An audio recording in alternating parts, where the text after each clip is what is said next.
Welcome to 20 Years of Icelantic, a podcast miniseries where we bring together the people who built this brand to share the stories, memories, and moments that shaped the last 2 decades. In episode 4, we have Sam Warren, Ben Anderson, Annelise Loevlie, and Travis Parr talking about building brand awareness, artwork, Winter on the Rocks, and more.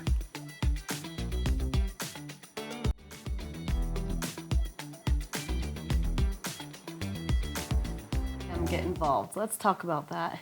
Yeah. So I think, Well, I mean, growing up, I'm like 4 years below you guys, 5 years below you guys. So grew up with Trivy, and always just loved the community, the friendship group that you guys had. And Haley, Trivy's little sister, and I always just wanted to be around you guys. We wanted to be at the parties. We wanted to be a part of it. We thought it was just so cool and fun. And you had this magic amongst your friendship group. And so I left, I left Evergreen. By the way, they went to Idaho Springs. I went to Evergreen. Way better. Where are you from?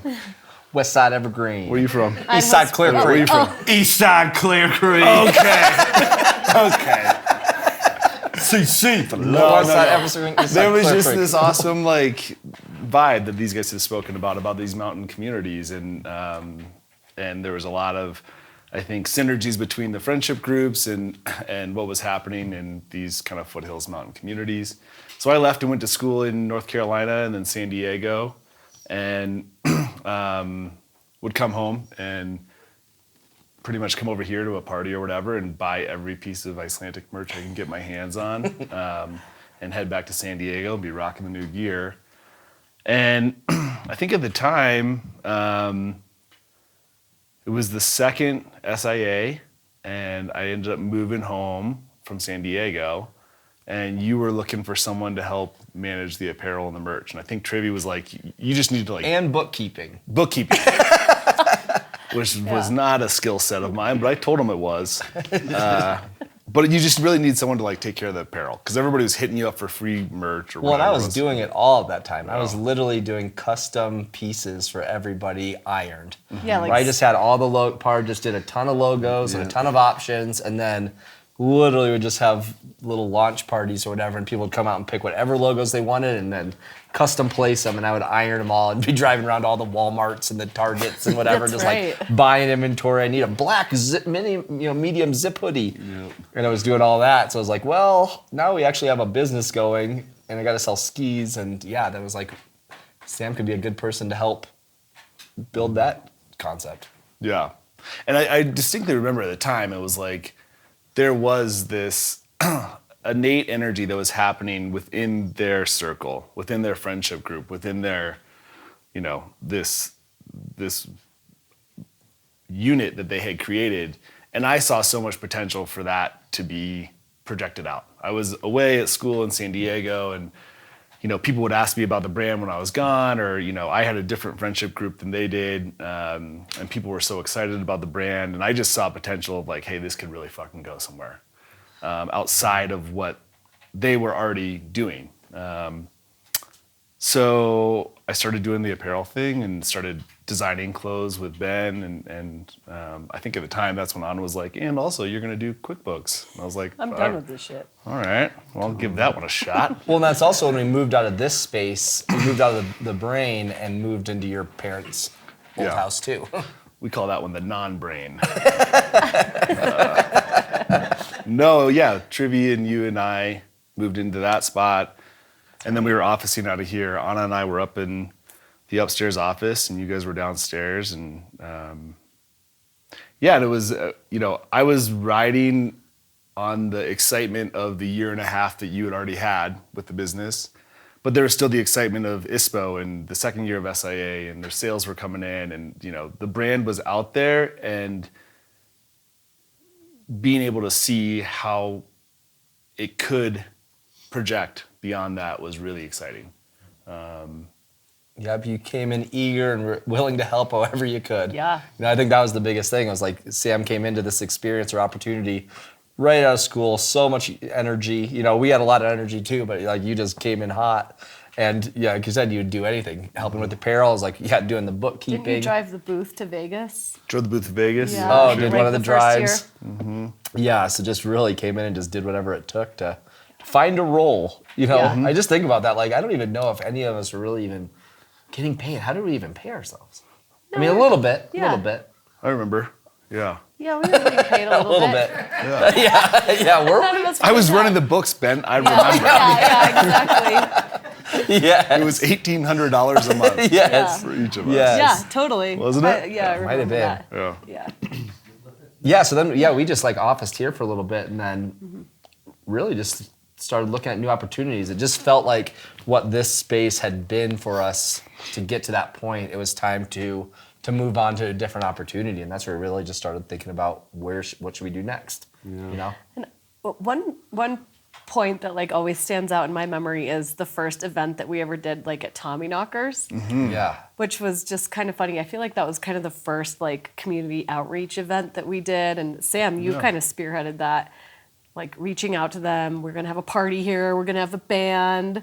Our own beer. Our own beer. That's Yeah. right. We Brand made our the own beer. beer. Yeah. Yeah. And I feel like that kind of set the stage for like, oh, what we can do with partners and how to leverage that. And like, Totally. man, the rest of that is history. But But it was really you, Anna, that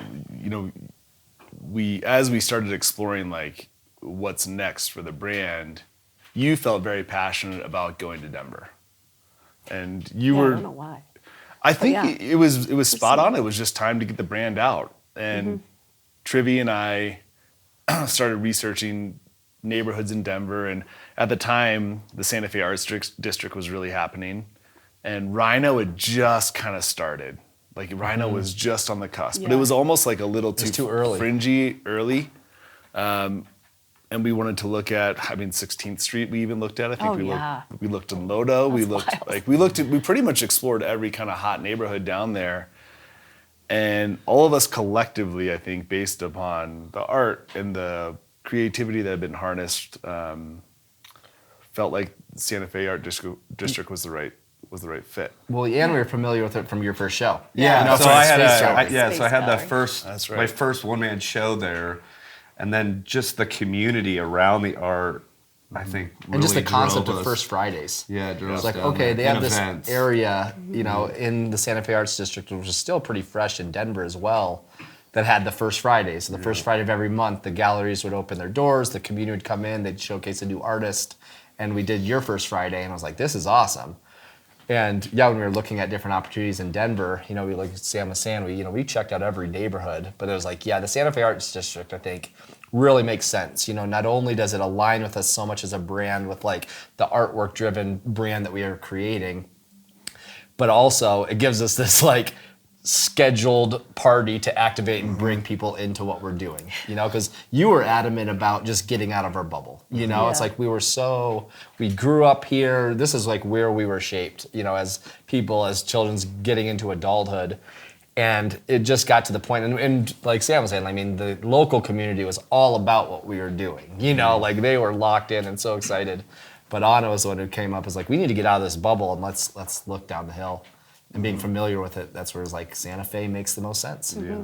It was also the furthest west part of the Denver. city, so Yeah. it was Yeah. quick in and out. We loved the fact that it was like we could sneak back to the mountains really quick. Well, and we lived here in Evergreen still, so we were doing that commute every day, and it was such a good in and out. And the space just worked out perfect. It was I mean, perfect. you and Trivy found it the first time? I think we did, yeah. It was like I was I trying think to it was maybe remember. the first space we looked at, and then we looked at a bunch of others, and it just made old Hal Naiman sucked us Yep, right back good old in. Hal. Yeah, and it really was a perfect spot. Like just the gallery side, it had the number of offices and all that stuff. Well, we did find out a little later that it was shut down previously for Yeah. being a sketchy massage parlor. Happy ending parlor. Happy ending parlor. So that was kind of sketchy. Like Yeah. I think it was the Excel guy. We You're were right. like setting up, and he came in. He's like, "What is this?" He's like, "You guys know what this used to be?" We're like, "No, what is it?" He's like, "Well, this used to be a massage parlor that unfortunately got shut down for happy endings." We're like, "What?" It's like, Good your energy. server closet, that was the steam shower, and all of our little offices. He gave us like a tour of what it used to be. We're like, "Oh, you knew it well." Can you describe the space in a little more detail? Like, I think it was interesting because it wasn't like you were coming into like a retail space. You know? Yeah, it's for sure an art Well put. gallery. Yeah. Yeah, I mean, it was really that. It was an art gallery. So, and we designed it like that as well. We had Parr mural that first wall when you walk in, and it was perfect because it was a big enough common space where we could showcase all of our skis and show the community what we're doing as a brand. But there was also enough space in it to bring in new artists. So, we started doing this First Friday concept, and at first we were like kind of nervous. We're like, hopefully people show up, we need to go put a sign out at the corner and just bring people into this.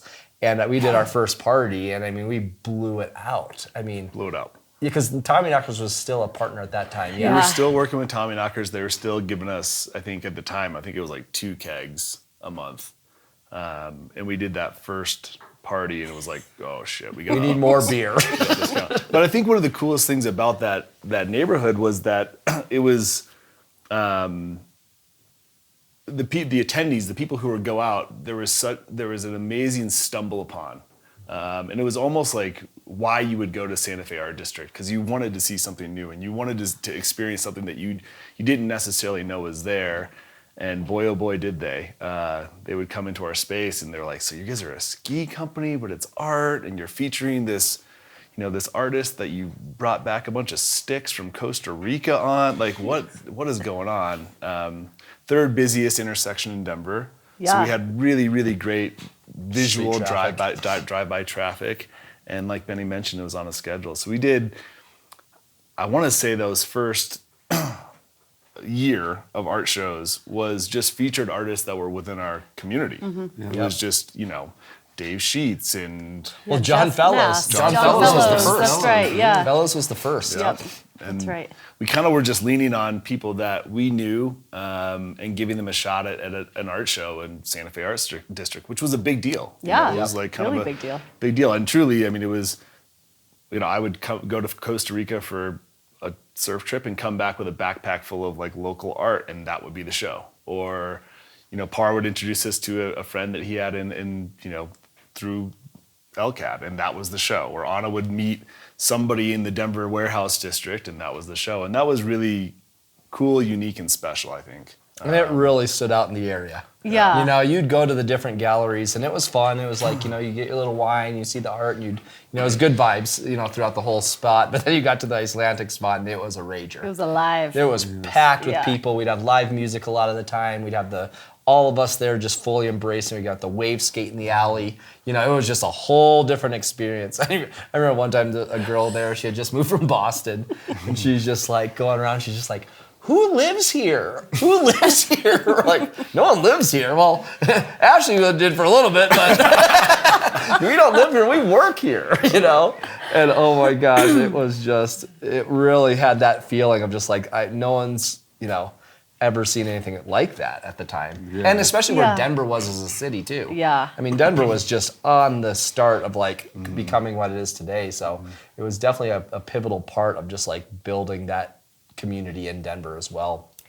Yeah, and I think another really cool thing that it did, Sam, you already kind of touched on it, was like that space, and then Icelantic was a venue for people to come and like perform and create and share their art, which was really cool, from Paper Bird to like all the artists and other musicians, and then us too. It was like from the inside of Icelantic, we blossomed out at that space and let people be a part of what yes, we're creating. And invited people it's like in, it wasn't just about what we were creating; it was letting people come in and be a part of that creation. Yep, and create with us. It was the birthplace of recognizing that Icelantic was so much more than a ski brand. Yeah, for sure. And all of us got to like feel that firsthand. It could have gone a totally different way, where it was, at that point, I felt like we were engaging with an equal amount of non-skiers as we were with people who were actually getting on the skis and skiing. It was just people were so excited to be a part of the energy that was Icelantic. Yep.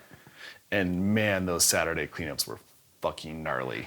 Well, we went thousands or Monday of people. cleanups or whatever. We got around to it. Was, but come Monday afternoon, it was like back to biz. Well, that was the worst part. Yeah, I mean, it did get out of hand sometimes. I mean, the problem with that space, we'd have, I don't know how many people in there, packed out. The whole alley's full, the back is full. Rivers of pee. And there's one toilet. Yeah, there's one toilet in the whole spot that just did not have enough to sustain. So I would just go out back and be peeing by the dumpster. And I remember one day there was a little stream coming from the dumpster down to the alley and out to the street of piss.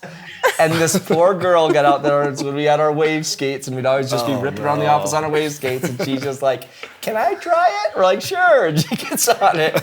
She's like, "Wick, wick, wick, wick." Boom, right in the piss stream. And it was just like, oh no, it's time to go home, you know? She's just like, it's heinous. Well, I mean, that's what's really cool is like once we threw the first Friday, it attracted this crowd, and then the second one, then the third one, and by like the fourth or fifth one, the community just really knew what we were doing. Yeah. And you know, even talking to some people like a couple months ago, they're like, "Those are some of the best parties I've ever been to, guys." Yeah. It's like It was just really the impact that we created. And just the energy, yeah. Yeah, with the community, which is a huge part of Icelantic. So it's, It was fun to start seeing the 1 Degree pop up in Denver and beyond amongst people that we just didn't know. It was like we didn't really know them. They came into the gallery. Got some stickers. They got the stickers. They got a hat, whatever.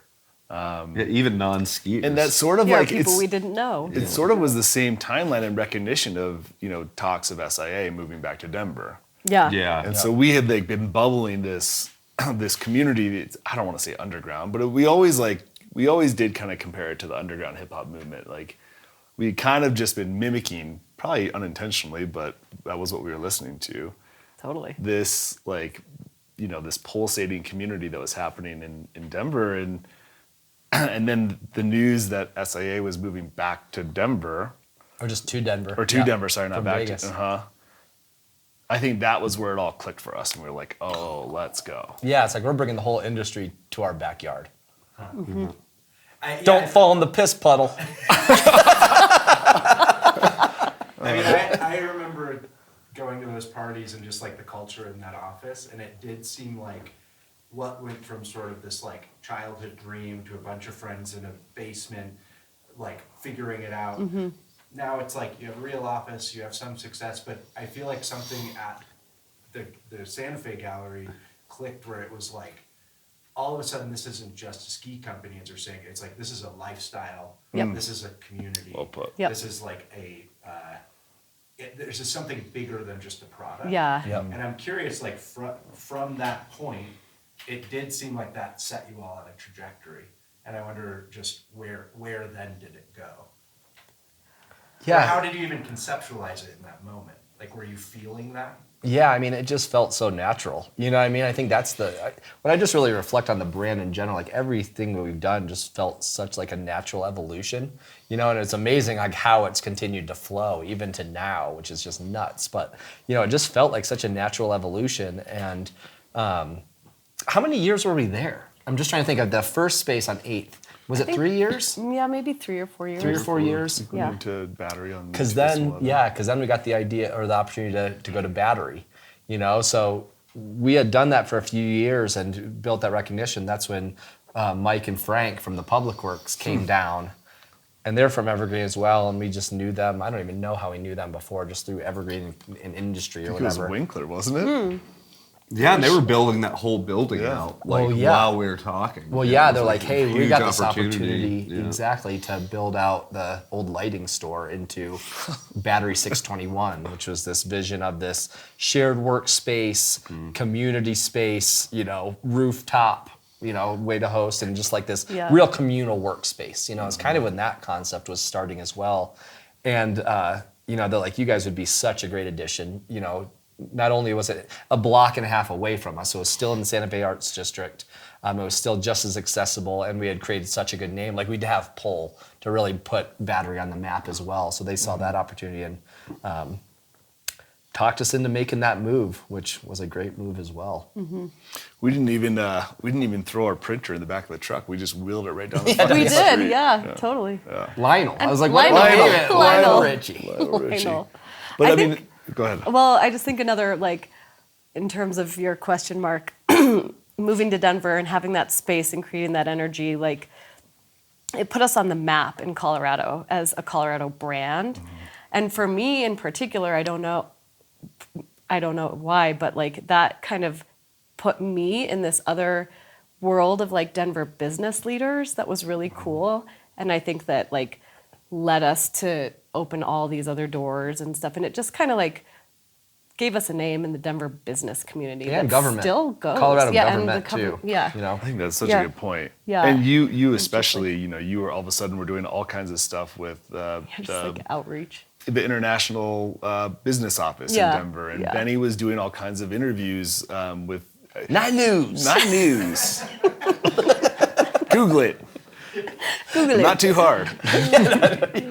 And I was kind of at the time was starting to kind of connect with other players in that Santa Fe Arts District, which right down the street was a company called AEG that we had started to kind of like play around. We knew them a little bit, but we knew of them for sure, and we were feeling the power of like what was happening in the Arts District. So it was a really fun time.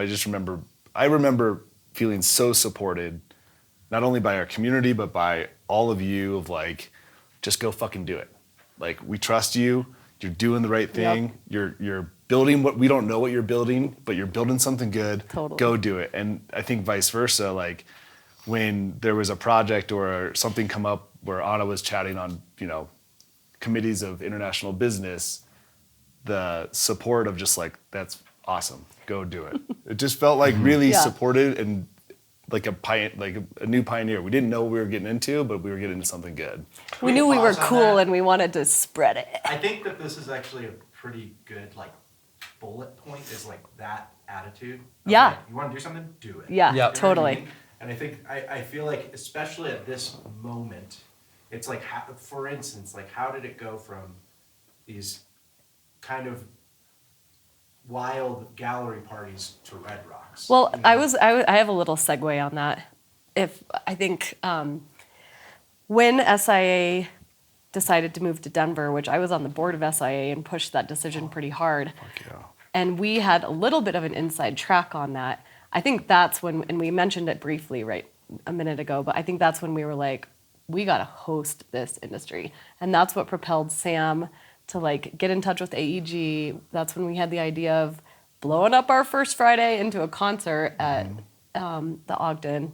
I think that was kind of like a pretty like major trajectory was Yeah, just was seeing what that- we had built there, was but then like also it's like, okay, now SIA we're bringing our entire moving. industry Yeah. to our home. you yeah, know? like we How got do to we show do them it? who we are. Who we personally, like who we truly Yeah, are. who we you are, know? yeah. Not just through a whatever Yeah. party. And but- the universe supported it because Anna and Ben were working in the background about this move, and we were in Las Vegas at SIA without the news hadn't been announced. Yeah. Little to our knowledge, AEG sent out 2 of their reps from the venues in Denver to SIA to scope new brands. They were literally walking the hallways of SIA. Their job was to figure out and make sure that they were selling the venues into companies that potentially could do something in Denver alongside SIA. So they also had known, probably through Chuck Morris, Yeah. they had known about the move potentially happening. I think Ashley will remember better. I think Logan and I were sitting at the bar and Ann walked by, and Logan, at that point, Hickenlooper had came to SIA and announced that It was coming. the show was coming. Yeah. And I think Logan said it and was like, we should throw a winter show at Red Rocks or something like that. And we were at the bar sitting there, and Ann and Mary Sullivan happened to be walking by. And they came up and they were like, did you say throw a show in Denver? And we started chatting it up with them. We ended up in a limousine with them later that night. But it and just Monty. and money. Had to go try to see the Claw in downtown Las Vegas. But the universe was just really supportive of that, and from that, I took the conversation with Ann back in Denver and started chatting about this idea to throw the first ever winter show at Red Rocks. Well, it started at the Ogden. She was like, cool your horses. Yeah. No one's done that. That's fucking crazy. You don't know what you're talking about. But I run this venue called the Ogden. Let's maybe start there. And so Anna and I worked on, and Anna really was at that time was really kind of the one most connected to other businesses in town. So you really led the partnerships of that. Yeah. And you pulled in, we did like back of the napkin math. And Ben wanted to go after the living legends. Yep. And so I cold called their agent, Christian Bernhardt, and offered him $12,500. And Anna went out and started looking for sponsors. Mm-hmm. And we worked the deal with the venue. And like before you knew it, we had more sponsorship dollars than we did artist fees, and the expense was really in a good space. And we did a deal with the Ogden where we were taking the door sales and they were taking the bar. Yep. And it kind of was like sitting on a platter for us. And it was like, all right, now all we gotta do is sell 1,700 tickets. And we did. And we fucking did. I think we sold 1,800. But it was just that early, I think it was that early stage, like, we didn't know what we were doing, but that was almost better, you know, to this notion of like, just go do it. It was an idea, you know, Ben would ask a question, I wonder if we can get the living legends. And I would just go do it. I would just go ask. Anna would like, I wonder if we could get sponsorships. And she would just go pitch them, and pitched, I think it was, I bet I can remember them. Optic Nerve, Tommy Knocker. I can't even remember them. No. Colorado Ski Country USA. Oh, yeah. And there was one other. Was Hestra? Hestra. So it was the four original. I don't remember. And, you know, so this notion of like, let's just go do it. There is no blueprint. There is no it's a blank canvas. Let's just go for it. Well, yeah, and I'll never forget just rolling up to the venue for the first time. You know, I was like, Yeah. okay, we got done with the show. It's like, let's go to the party. And we rolled up and it was like, damn, you know, it was packed out. People were trying to get in, sold out. It was just wild. And it was like, it was the best party of the trade show. You know, because like people are so used to Vegas and like everything that Vegas has to offer. And then we attracted such a range of people from the snowboard industry, the ski industry, our dealers, everybody, other brands. They all came to this show. And it was the talk of the trade show afterwards. It was like, that Icelantic party last night was crazy. That was so fun, blah, blah, blah, blah. So it really became kind of already an iconic event for the SAA experience, you know? Yeah. And then we brought it back the following year with Big Boy from Outcast, and same result, you know, just like another blowout show. And it was like, okay, we've kind of grown out of this. We've kind of grown out of the Ogden experience. Like, can we take this concept for Winter on the Rocks and do it, you know? And we done did it. And we done did. We done did it. Yeah. So after those two Ogden shows, we had established a relationship with AEG, who was, you know, the biggest player in music in Denver, and certainly a national player. And through Anna, we had established a good relationship and rapport with Mayor Hickenlooper. At the time, he was the mayor. And we knew that Red Rocks was a city-owned venue, and there had been this idea floating around about doing the first ever winter show at Red Rocks. No one ever had played a show at Red Rocks before Easter, so Easter service is always like the first show that happened at Red Rocks, or after. I think at the time it was September. Right? Yeah. You know, they just really weren't playing around with fall and winter, certainly, stuff. And we joking, maybe it was a joke at first, but like I think all of us had our eyes set on this winter show at Red Rocks, the first ever winter show at Red Rocks, which fell in conjunction with SIA's snow show. So it was kind of the perfect ingredient.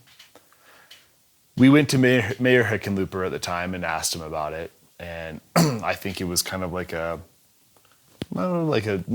a no. Let's say not a no. And then we went and sat down. The three of us went and sat down with Chuck Morris and Don Strasberg at AEG, and pitched the idea, and just said, "Hey, listen, like, this is what we want to do. We've now done 2 years of shows with you guys at the Ogden, and what do you think?" Yeah, this is how many people are coming to town. You know, that was a big part of the sales. Like, we got this many thousand people coming to town. Here, real quick, I think your mic's muted. Oh. You mute it? I thought I just unmuted it. There we go. Oh. All right, sorry, buddy. Go for it. Yeah, so I think a big part of that was also like sharing that vision of just showcasing how many people were coming into town for that snow sports trade show. You know, I was like, we've got a focused audience here ready to look for a new experience, and no better way to get a Colorado experience than at Red Rocks, during the trade show. So, yeah, I remember being at that meeting, and Chuck's just like, I love this, you guys. He's like, how do you want to do it? He's like, do you guys want to own, you want to own it, take all the risk, reap all the reward, and hire us to help execute it? Do you want us to own it? You guys can be title sponsors, we, take all the risk, reap all the reward, or we can be 50-50. And I was like, 50-50, let's both get in on this. So that's what really just like blossomed into that relationship to like, because they are such a critical piece to the puzzle at that point. Totally. For sure. The piece. So we started working with Don on booking the show, and we had some ideas. Our favorite group at the time was the Living Legends, and we had already played a show with them at the Ogden, but like the biggest... My first suggestion was Paul Simon. That's right. I really wanted Paul Simon. It was also when we... it was also when we started to learn, that we continue to learn this day, the reality of artist fees. But the biggest player in underground hip hop at the time was Atmosphere. And Don had a relationship with Sean, Atmosphere. And so we pitched it to Don to pitch Atmosphere, and he locked it up. And Chuck was really, really supportive of the idea from the get. Don, I don't know if he wasn't, he's just a little bit more conservative, and he doesn't, how do I put this? He was wary. He didn't want to negatively impact his relationship with an artist that he'd built up that could be a Red Rocks headliner, and allow for that to not be really successful on this really wild out of the box idea. Totally fair, and I think that's a fair assessment. So he got Atmosphere done. He was still kind of nervous about it, and then he said we needed one more. So I think we went out and got Common. Mm-hmm. Yeah, that's right. Pretty quick. Got Common, and then he tasked us with, okay, now I've got these done. You need to go find us $150,000 in sponsorship. Like, protect my brand. And we didn't really know that was coming, but we were like, oh, fuck, okay. So that was really kind of, I think, where the birthplace of the partnerships that we had curated over the years started to like become impactful from a monetization standpoint, because of the relationships that Anna had curated with sponsors before. And then it was, like, all right, put your money where your mouth is, go find some dollars. And we did. And we went and found, Jeep to Subaru first. Yeah. Subaru, and just a collection of other awesome brands to help offset the risk of the show. I'll never forget, we announced the SIA that year was January 28th. The Friday of SIA was January 28th, I believe. It might have been the 27th. We announced the show November 11th. And all of us were just on pins and needles. It's like, I don't know if we can do this. We just didn't know. Yeah. We didn't know anything. Selling 10,000 tickets at the time was so daunting. In the winter. Yeah. And it was getting good notoriety and good buzz, but we still didn't know what was good, right? The music industry shuts down basically from December 17th through January 1st. They take just a long holiday. And I remember going into Don's office the day before it shut down, and I think we were at 5,000 tickets sold, and he looked at us and he was like, we're gonna sell this fucking thing out. And all of us were like, what? Like, really? We're halfway there. He was like, we're gonna sell this thing out. So we kind of went into Christmas break, still pretty nervous, and came out, and we came out of January, and it just went. Yeah. And it just started rolling, as they do. And we were sold out in the next couple weeks. That was easy. God, that was crazy. That first Red Rocks experience with the sold out show, what did that feel like? Tell me about the show. It was wild. Yeah, it was wild. It was just like a real impactful, like you're saying, selling 10,000 tickets, sold out venue, one of the most iconic venues in the world, in the winter. It had snowed a few days before too. That was a problem. Well, problem and the solution was like behind the stage, it's a real steep hill to the load-in dock to get all the gear in. So they were worried, like if it snowed too much and the trucks couldn't get up there, they can't set up the show. So a few days before the show, it started dumping. And that's where I was like, we got to shovel this thing. So we were out there and we just did a call to action. First, was it 100 people? I don't know. First 100 people that show up get free tickets and help us shovel this thing. And people showed up. Yep. They all showed up and just started shoveling Red Rocks. We got it all cleaned up. The back road was all cleaned up, and it ended up going off without a hitch. Like overall, the artist experience was amazing. The crowd loved it. The industry itself. Like these big brands are looking at us like, who is Icelantic? Like this little brand is creating this experience. Yeah. Like, are you kidding me? So it was so impactful. Like for both like our position in the industry, our position in the community as a whole of Denver, and then our continued like relationship with AEG, all of these major nationwide partners, and the government. Because like Sam's saying, like we had to get the city of Denver to approve all this and fund a lot of this stuff and just really get aligned to actually make it happen. So. Yeah, it was pretty awesome. I mean, just to actually see there and feel it and be like, whoa, look at what we've created here. This is some momentum. And this is like, it's not only one of the best marketing opportunities we've ever done, but also like we're making some money on this too. Like this is amazing opportunity, It was pretty special as well to know that, the morning of and the day before, I was at Red Rocks doing the Red Rocks thing. Meanwhile, these guys were at SIA. Selling skis. It was in the middle of so we had these kind of two things happening at once. Yeah. And it was, I think for me at least, a pinnacle recognition of like, all right, all 10,000 people who show up at these guys came up and showed up from a party bus at SIA at 7 p.m. And, got to the venue and it was like, boom, here we go. And it was a cool pinnacle for me to recognize that we really had achieved this. Hey, it's not just a ski brand. This is way bigger. And really, like one of the, it's funny just reflecting on like just this whole opportunity in music. Like from the shows they locked into creating this Winter on the Rocks, which has been, how many years is it now? 15 years? This year was 13. Yeah. 13 years. So 13 years.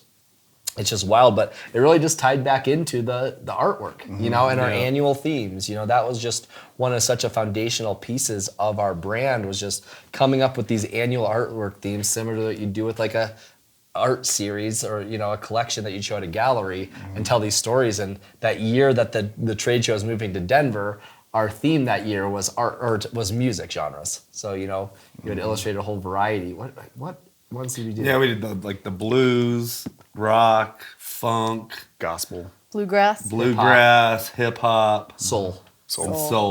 Yeah. Oh, classical. And classical, yeah. Yep. Yeah. So that was just perfect too, to not only tie this music experience, directly correlated to the product that we were offering to the market. Yeah. So it's like, we're selling music skis, so we're throwing a concert, And it just kind of grew from there. So it's really interesting to think about just like that catalyst of us coming up with the concept to create these annual themes that we, as a storytelling piece and as a branding and marketing piece, but also seeing it relate to an actual concert. And not only an actual concert, but one that's never been done before, as in Winter on the Rocks. So it's really cool. I just reflect on just like creating this brand and what was one of the goals of it. And it really was just to create, like, I always just say, like a platform for people to create, So it was like, it started as like this, piece of like creating a ski product, but through all these individuals that it's attracted and has built, it's been so fun to see the different directions that it's continued to go, even if it's like a personal evolution, or a personal evolution, but like it all still being tied to this like nucleus that was Icelantic. It's pretty crazy. Really cool. Well, I think that's something that I've heard kind of throughout is like even just going to the gallery and how there are people who would show up and be like, what is this? And that their brand attachment was about the experience of the party. Right. Red Rocks, 10,000 people, that's not 10,000 skiers. It's a much broader audience. And I just wonder, like, how has the brand adapted to incorporate all these people who wouldn't necessarily be buying skis to ski or, you know. We're just trying to have a good time here, man. Well, and I think Parr, like, you know, I remember hearing stories early on of people who were buying skis to hang on their walls. You know? Right. Yeah. So I wonder if you just want to talk a little bit about just like how the sort of your customer base, but more broadly your community supports you in ways that aren't just necessarily buying skis.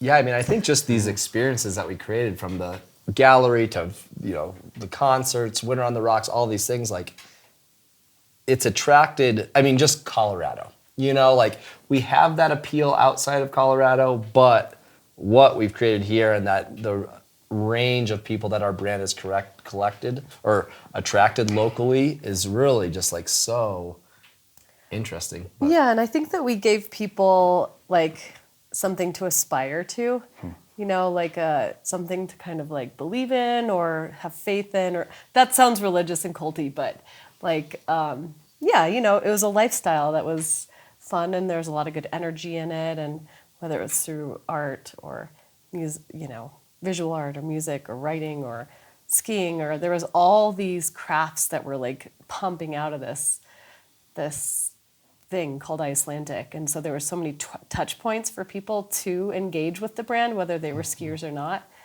And that hasn't quite converted to financial, you know, success in the traditional business sense, but in terms of community and following, it's been so powerful. But I think it's a great point. I also think coming later to the project a couple years after, one of the things that really attracted me, and I continued to see to this day people get attracted to this brand, is because it's egoless. Like, it doesn't matter if you ski, if you don't ski. It doesn't matter where you're from, what you want to do. Like, this brand will accept you, you know? And I think that's really, really powerful and has always been powerful. These guys have always said, like, we don't care what you're skiing on, just come hang out. You know, we don't care what, you know, we want you to ski on Icelantics, but it's all good. We don't care if you snowboard. We don't care if you don't ski or snowboard. This is just like Ben said, a safe space to create or harbor creativity. And I think that's just wildly magnetic. Yep, and wildly Totally. just like us, you know, like it was never a strategic thing of like, we need to create this brand that can attract it. It's just like been authentically who we are and how we create and the ways in which we tell our stories, you know, and invite people in. Yeah, it's been really fun just to see that continue to evolve, you know.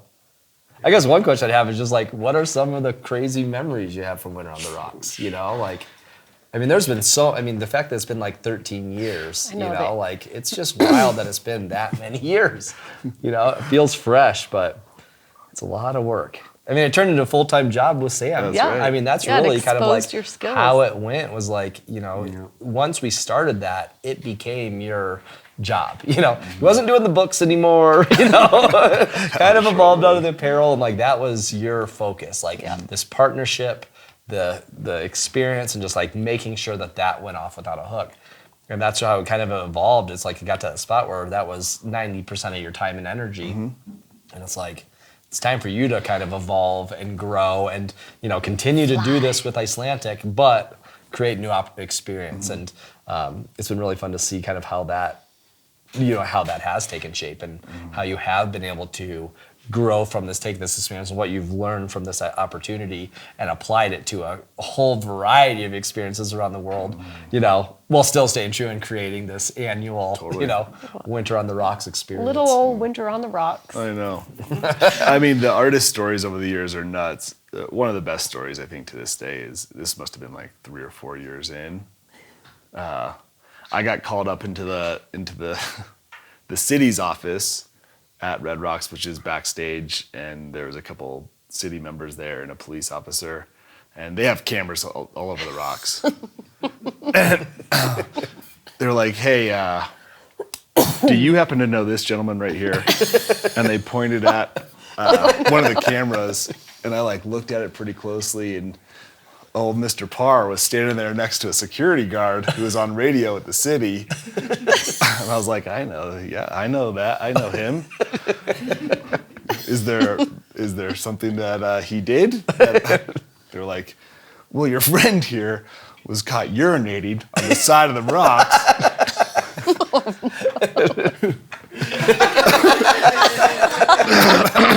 Criminal over here. Oh, yeah. Jail in Munich. God. Getting wrangled up at the park. Luckily, we were able to save him that night. He didn't go to the slaver. Oh, but, man. I mean, the artist stories over the years are just they're robust and fun. But I think 90% of them have been really, really wildly receptive and super excited about being a part of Winter on the Rocks. And we've lucked out. Just in regards to weather. True You know what I weather, mean? With yeah. how volatile it is here. Ooh, Like yeah. the fact that we haven't had a major snowstorm during that week or that weekend.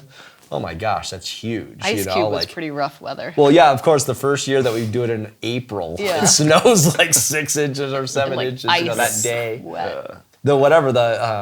Was it J5 Ghostland. and Ghostland? Oh, That the was the most snow. magical. It was so magical. Just snowing, Yeah. no wind, just huge flakes. It was just ambiance, like that was just magical. I felt like you were on a different Like, planet with the yeah. lasers from from Ghostland. Yeah. Wow. That was a good one. And Macklemore was a classic one. I mean, that was when we just nailed that. Nailed that. We got him for pennies on the dollar and just blew He had that just out. hit. Yeah. Sophie Tucker Diplo. Yeah. So That was I mean, really good. Major Lazer. So fun. Seeing Major Lazer just like get pretty raw in front of the yeah. children. It's like, oh, okay. They premiered Lean On. Oh yeah. Winter on the So Rocks. good. Yeah, it and was it like- became the biggest. Such a good. Yeah. But no one had heard it yet. Yeah. Yeah, there's been a lot of good experiences. There's also been There's been some bad ones. yeah. Whatever Rick Ross year. Oh, Rick Ross. That was a tough one. We thought it was over then. Like after that show, I was like, well, that's been fun. How much do we owe? That's the problem. Problem and the solution is like, okay, we're 50-50 partners, but okay, we'll split the profits 50-50, but if we have to split the losses too. So if we don't make money on this event, how much do we owe, to cover those losses?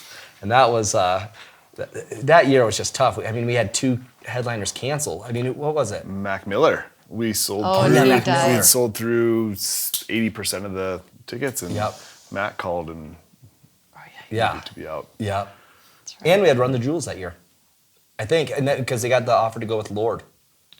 That's Oh, right. yeah. So it was like a back-to-back fallout, and we had Yeah. already started selling Mac Miller. As the And then headliner. it was like, it was a few weeks before the show. It was that holiday happened, and I couldn't yeah, get. I was couldn't get like anything. battling for Lil Wayne, and Ross the Boss was the only thing available, and I had to book it. Part of the booking was that I had to buy $10,000 of rosé, and so this guy, remember this?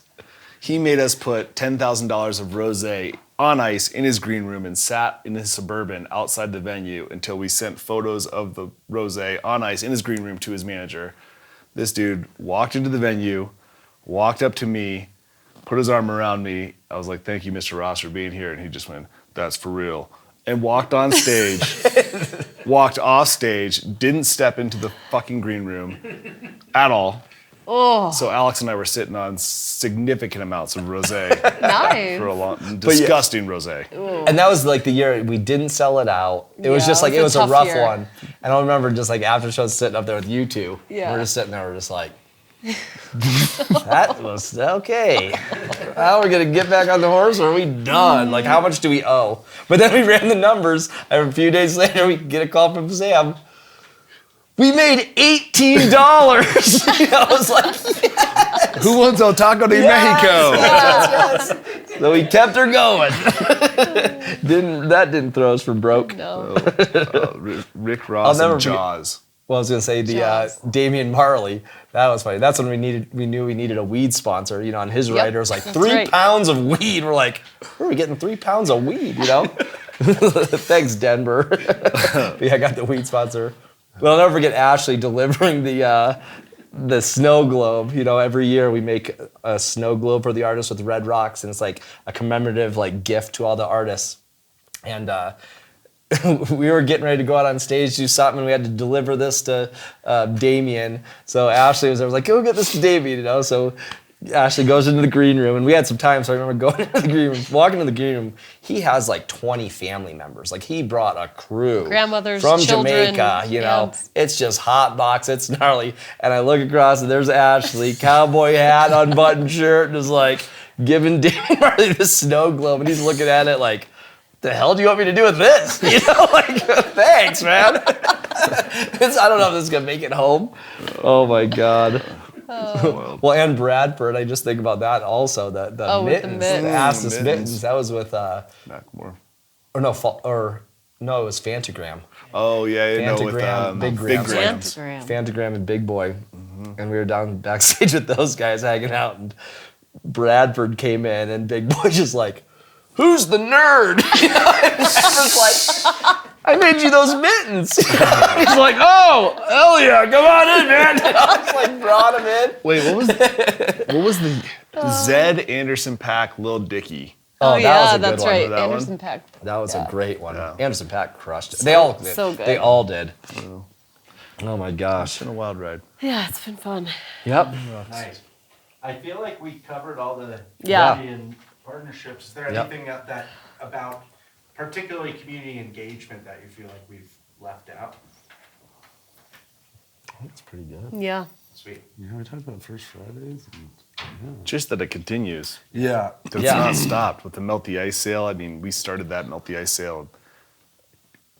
Like, in Yeah. what? I mean, it keeps Yeah. going. Yep. It's been awesome to see that energy has not, that hasn't been something that just fell flat. It's just grown.